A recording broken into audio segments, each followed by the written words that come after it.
Wednesday morning? No. Yes, it is amazing. Is everyone caffeinated? Yes. So sorry, there might be swearing. Oh, all good. We're all one big family here, and it's Deb Patel, everybody. This is amazing. Thank you for spending some time with us today. We are here during Dreamforce. Here we go. And here we go. Again, Einstein, so I'm taking that one. I know. I was letting Deb know that all the characters have names, and I was very proud to know this is Cody as well, and Einstein. But we're going to talk today about a few topics that I know many of you are here to learn a little bit more about: career, motivation, representation, why it matters. But let's go back to the beginning, because we have 30 minutes, Deb, and there's a lot to get through. Yeah. Want to go back to Very the beginning. small career, so. Exactly. But really, what some of your first experiences were getting into acting? How did you know that that was the path that you wanted to go down? What were the signs for you? I think it was ADHD, to be honest, is the first thing. I was very hyperactive, and I was very lucky to have a mother that just threw me into everything, basically, you know. Immigrant mother, you know. And that was a way to kind of channel all of that energy. I felt very alive on stage. I did a show of Shakespeare's Twelfth Night. Mm-hmm. I was in school, but it was kind of the first time that I got recognized by the teachers. And that kind of interaction with an adult, and that really shaped me. And then my mother saw this. She doesn't. This is about a great woman, as you can tell, but she doesn't drive, so she travels to work on the train. And there's a free newspaper called the Metro, and it's on every seat. And in the back, there's a little. There was a newspaper clipping that said, you know, no acting experience necessary. If you're 16 to 18 and you want to be on TV, come to the National Youth Theatre on this day. So she tore it out. It was like Charlie in the Chocolate Factory. She said, we're not going to tell your dad, we're going to bunk school, you're going to wear your uniform, and we're going to go. And I was this like pimply, awkward, you know, kid that just didn't want to be out of his comfort zone. I loved performing, but I just thought she'd lost her mind. And I think of that a lot. She was so close to cracking, you know, because I really threw a tantrum. And and the rest is history. I did this show called Skins, and then the director. Sorry. From that, the director's daughter, Danny Ball's daughter, was a big fan of Skins, and I didn't have an agent at the time, so he was looking for this lead in this movie, and she's like, "Dad, why don't you try that guy?" And that's how I got into it. Wow. And did you feel? You know, when you were going with your mom to the audition, were you thinking to yourself like, yeah, this is something that I know I want to be doing? Not at that moment, no. Because there was a lot of like drama school kids doing vocal warm-ups and like very accustomed to performing, and I was there with my mother, you know, so it wasn't the coolest look. But I think it was like, we did 2 seasons of that show, and again, it was this director, Adam Smith, who kind of just, you know, when an adult really sees you and he cuts through the noise and he speaks to you like an equal, that was Adam. And I remember that day, and that's the first day I felt like, oh, this is what acting might feel like, you know, and, you know, it's this great collaboration between all these people, so. And that, when you went on the set for the first time, was, you know, how did you kind of get the either confidence or courage? Were you just like, okay, I got this, I know what's happening? Obviously, you had great people around you, but how do you own it, like when you're not in your comfort zone? Yeah, I was terrible in the show Skins. I used to wake up, so if the call time was like 8 o'clock, I would be up at like 5 in the morning because I was so nervous. And I was very bad at reading, so I would basically just wake up and learn the dialogue through and through, everyone else's dialogue. So if you watch the first episode, you'll see my mouth kind of mouthing other people's words before and then I'll do my thing. But I was on set and I didn't know any of the words, so they literally just put us on the set, they plucked us from the street, and it was like they're like rolling, and I'm like, rolling? What do I roll? Like, what do I do? And then they're like, speed. It's just, there's someone touching your face with makeup, and the only word I'd known from movies was action. That's when you do your thing. So I was that fresh during this. That's amazing. And early on, as you start to navigate, your career, who were some of your inspirations? I mean, presumably your mom that you just talked about as well. Patel. I went into, she also put me into this Taekwondo class, Rain's Lane Taekwondo Academy. There's actually a Salesforce member, VJ, too. I don't know if he's there. But there he is. Very dear friend. Oh, wow. And VJ trains with us, and his kids, Jay, and so Rain's Lane Taekwondo Academy. And that was our instructor, Stuart Anslow. He was great at kind of utilizing all of us free-range children and giving us a purpose and discipline. But in terms of people I looked up to, with Taekwondo comes the love of Bruce Lee. So watching Enter the Dragon past my bedtime and breaking every kitchen cabinet with rubber nunchucks. And there was that, Roger Federer, Ayrton Senna, the race driver, Jim Carrey. There's a few. Rowan Atkinson, Mr. Bean. Oh, yeah. Yeah, it was the kind of comedy that I kind of latched into first, because I was quite the class clown. So it was the comedians, the Rowan Atkinsons, the Jim Carreys, those kind of guys. And can you tell us a little bit, a lot of your work, and obviously Monkey Man, which I'm sure a lot of people have seen, but a lot of your work also advocates for underrepresented voices that often go unheard, whether it's in the boardroom or on the big screen. Like, when did that become really important to you?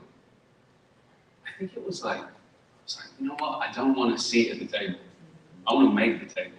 That was the idea behind it. It's like, I felt, there was like this little crack in the door which we could come in and be like I was going to say the tech sidekick, but this is a crowd where I shouldn't be knocking tech. But no, it was there was very limited opportunity in what we could be. And the idea of, I did this film live, and that was the first time that I got to be, to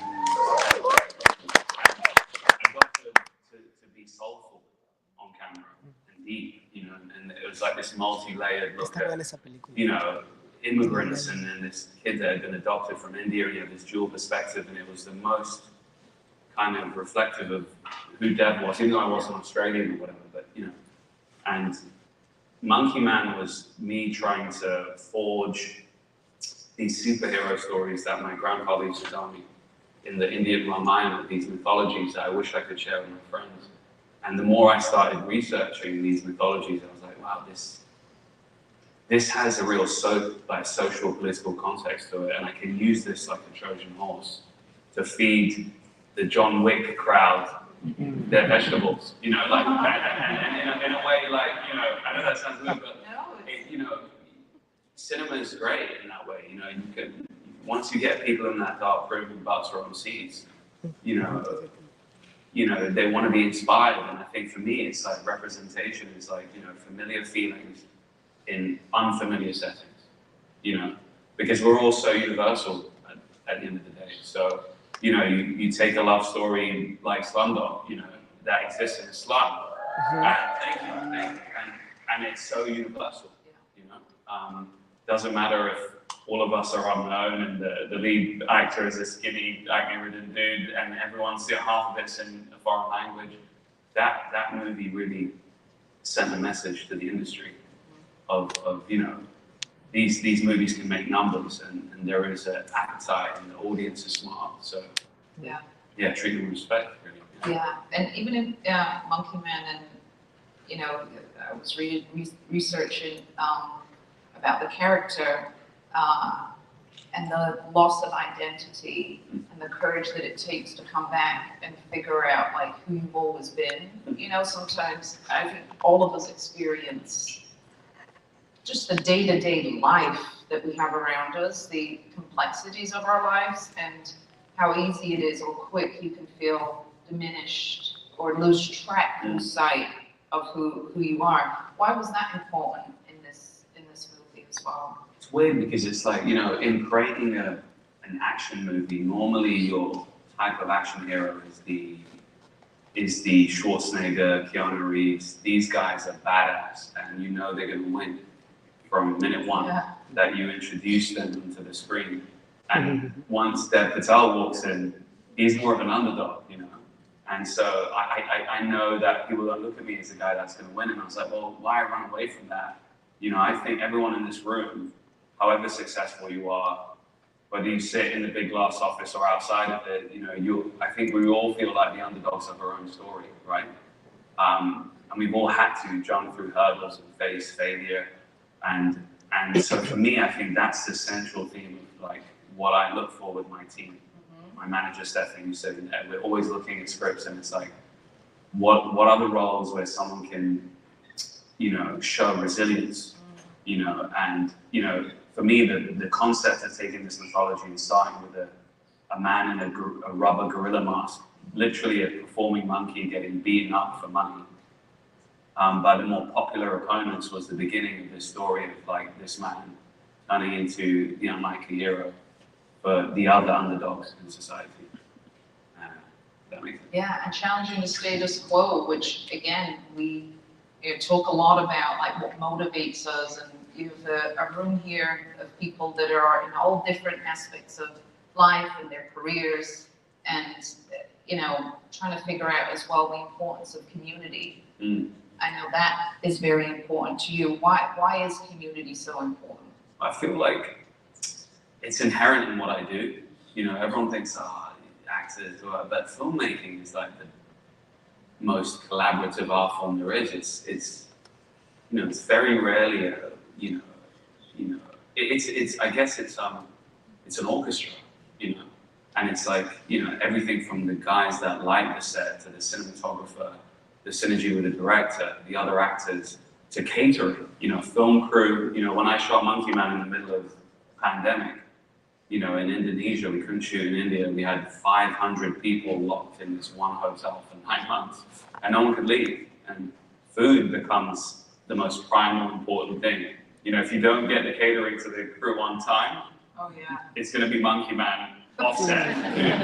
Like, you know, so like all of that, you know, is about being collaborative, you know, and and bringing others along as well. Yeah, it is. I mean, that will do it. That will test you. In terms of bringing others along, that was like a career highlight for me with Monkey Man. Was, you know, this film got picked up by Universal, and then Jordan Peele came on and gave it this huge push, which was amazing. And you know, we opened in the Chinese theater in Los Angeles. This is like the most iconic mecca for film, and I was there with all of my actors that, you know, don't even get a good shot in India. These guys are considered too dark-skinned to be the leading ladies or the, you know, or whatever, and they're incredible thespians that, you know, kind of revolve in big parts in movies and theater.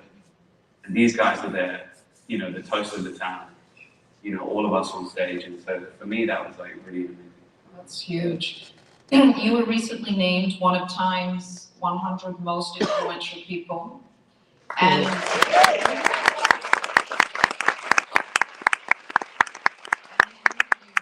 that felt strange. Tell us more about that feeling and what it meant to be named on that list. Yeah, pretty surreal, you know, because I'm sure you all feel that sometimes like you make these decisions and it's like high stakes poker, you know, and with acting, you know, there's an emphasis on being relevant and being present, which when you go off and decide to turn every movie down and spend like years and years hiding in a dark edit room or in, you know, island in Indonesia making this movie, you know, it goes against that. But, you know, it's one carefully planned good chess move is what I realized. And I just committed to it. And I just, like an insane person, just committed to that one move. And it got me in a room with other people that what I realized when I was in there, apart from the awkward anxiety of being around incredible people and not feeling worthy, which is the default setting of death, but is all of these people in this room were myopically focused. Like they had a single obsession, and whether it was the woman who created Ozempic or Kennedy Adede, the man who's shaping Kenya, and the children in the slums, and this great man who I was connected with, and everyone has one crazy single focus. And I think, if you can try and not have a lot of these kind of shallow interests, but just one interest that runs very deep, that I think can get you far. Yeah, but just sometimes we talk about, and definitely in tech, like imposter syndrome or feeling, your name's times 100 or whatever accolade that it might be. How do you grapple with that? Or do you grapple with? All the time. Yeah. I just don't leave my house. It's a way to grapple with it. It comes in waves because you're always meeting such incredible individuals like in the field that I'm in, and you meet these glorious creatures, whether they're other actors or supermodels or times 100. But I think in a way I've got a nice support system around me. Yeah. And I think that's mainly it. Which is another big thing about the support system around you. Yeah. And like, how do you? So you mentioned your mom. I think my mom is the biggest support system. Yeah. Like if there's a day where things are off for Natalie, she's like, oh no, you go back in there.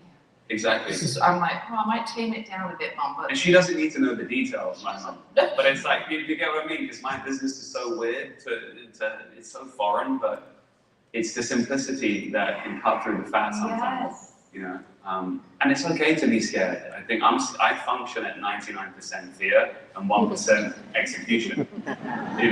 So it's okay. I think there's a quote I'm writing a new film right now, and I want to give you a quote. I'm gonna say don't tell anyone, but one of the lines that my character says is in regards to fear. He goes, "Courage can't exist without fear." And it's very, there is no courage. You have to overcome the fear. So, yeah, there's a quote. Don't put it in your own scripts, okay? Yeah, you heard it. Yeah. Copyright. And where do you get your inspiration from? In general, whether it is, through different people, different experiences, travel, like reading. Where does Deb get his inspiration? YouTube. Seriously. And traveling is amazing.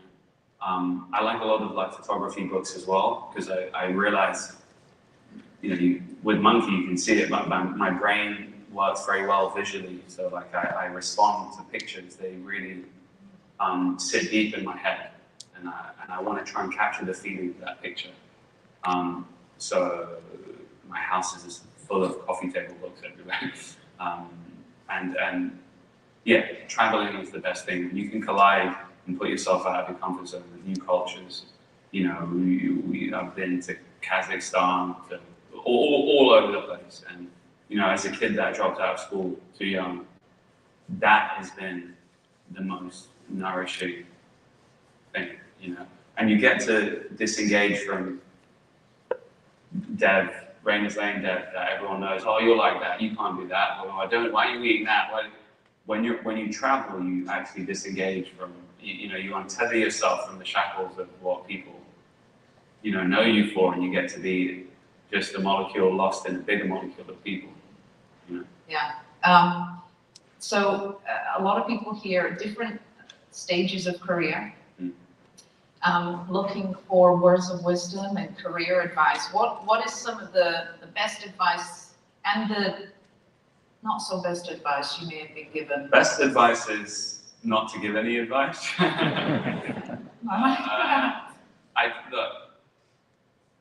I have a little company, when developing films, and I guess, I don't know if it's advice, but our process is one of going into what I was saying earlier. It's like, I tell them we're not net fishermen. We don't want to throw a big net out and you know, try and catch too many things and ruin this ecosystem and you know, overburden ourselves. So we're spearfishing.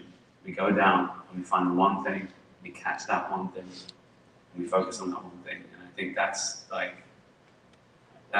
what's working for my little, you know, development, my film development company is like we're spearfishing on that fishing. So I don't know if that's advice, but that's kind of the process that we're yeah. You said to focus on that one thing. My 7-year-old told me yesterday, I'm obsessed with Lego. Yeah. I was like, oh, I kind of love that because he's not latching on to anything else. So I'm like, how go with the, if you are really focused on that one thing, go really deep into it. And now our front room is a Lego store. So there is that part. Yeah. I think Annette Bening said something like that about obsession. And she's like, you know, everyone, you know, she's a phenomenal actress. And she's like, you know, everyone's trying to find this balance in their lives. But like, to succeed, you need an imbalance. It is an obsession. Yeah. To fall into something, you know. That you're passionate about. So we're here at the biggest tech conference on the planet. Yes. Everyone being here for Dreamforce. You know, what are some lessons that tech companies, you know, we're in the spirit of innovation. What are some lessons that tech companies could take away from actors and creatives as it relates to innovation, do you think? I'm out of lyrics, guys. I think so I would say, definitely for me, it's that singular approach. But in terms of, you know, Monkey Man for me, I don't know how it translates to tech, but like, we have a saying, you know, in India called jugaad, which is like a sort of any means necessary type of way. And like, let's just say when you're on an island in Indonesia and like the cameras keep breaking and whatever, we had to adapt constantly. And it's like, the best thing I can say is have an amazing plan and be ready to throw that plan out and be agile in your thought process. And for me, every day, like I spend months prepping to do this action scene, and I'm going to come out here and look cool, and then do that and that. And then you turn up and it's a red zone. COVID, you can't do it. No one's there. And, you know, the actor can't fly in because so now I'm dragging one of the makeup artists out to be, you know, the person in front of the camera, and we're using my phone. Literally, there's shots from my iPhone in in this Hollywood motion picture. There's a lot of shots from my iPhone, and I can show you some if you want. But there's one where I'm in this rickshaw and we get T-boned by a police jeep, and the sunlight's coming up, the crew's about to walk off, and we didn't have this cool angle that I needed, like a collision impact. So I was like, just stick my phone in there. So we taped my phone into the car, and it ended up in the movie. We couldn't afford a big water tank when my character gets shot and falls in the water, so I shot in this bathtub. Like it's just weird to do on Salesforce. I'm time sticking. I want to show you guys in my shorts in my bathtub. This is Nathan Sutton's off the cuff here. Don't bring 30-year-olds to these things because you know they'll pull their. I wonder if is there a way to zoom in on stuff? There's got. I mean, come on, we're at a tech conference. We can zoom in, surely. Okay. I don't know if you guys can you look. This is the edit room. Can you see it? Yeah. Look, there's me in my shorts. I'm gonna try and hold it still. Should I put it here so the focus? Oh, is it? Oh, can you see me here? Look, I'm getting in this bathtub, which I went to Home Depot and filled. What? I filled with like moss, and I bought this blood in Soho. There's a lot of weird costume shops in Soho, and there you go. That is me. Look in my shorts, getting a shot for Monkey Man.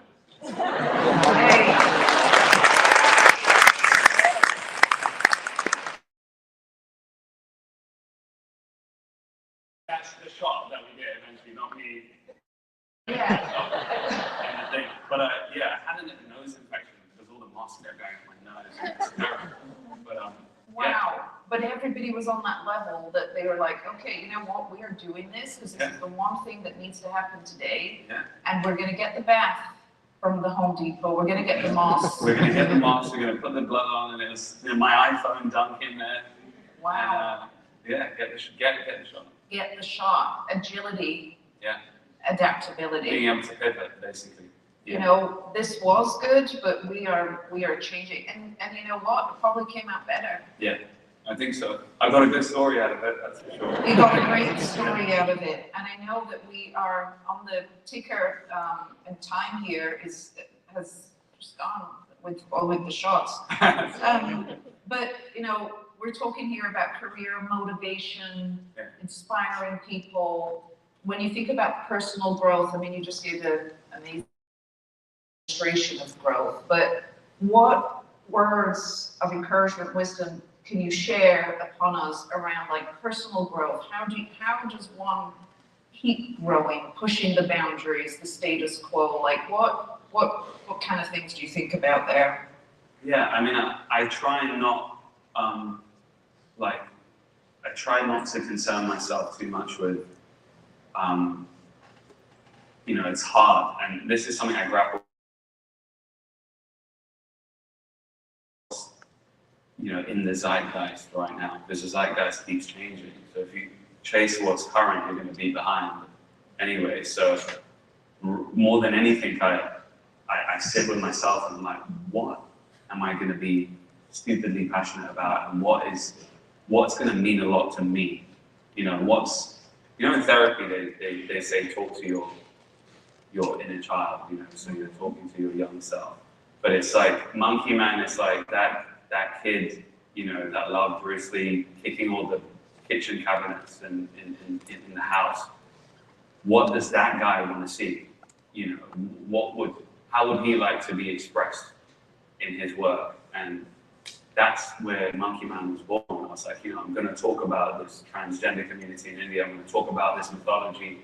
I'm going to, you know, I'm going to make it cool, and I'm going to be drenched in blood at times, and also I'm going to lose, and all of these things. So for me, it's like, you know, really, you know, try not to. Another thing from therapy is, you know, like, who are you doing it for? You know, and you know, as a kid who's got immigrant parents, you know, you try constantly to try and impress them, whatever, but actually the better results come from when you do it for yourself, you know. And I think that's really important. I think, you know, for me, I was like, if this movie is going to be terrible, there's going to be one audience member that's going to like it, and that's Dev Patel. And that's, you know, like I said, all emotions, love, anger, you know, rage, empathy, mercy, whatever. These are universal feelings. So, yeah. Amazing. Do it your way.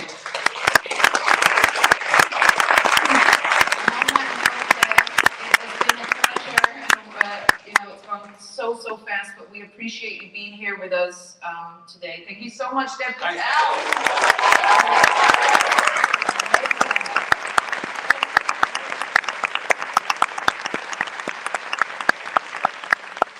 Course experience, and there's a little survey here if you have any time, but it has been wonderful, and I think we can.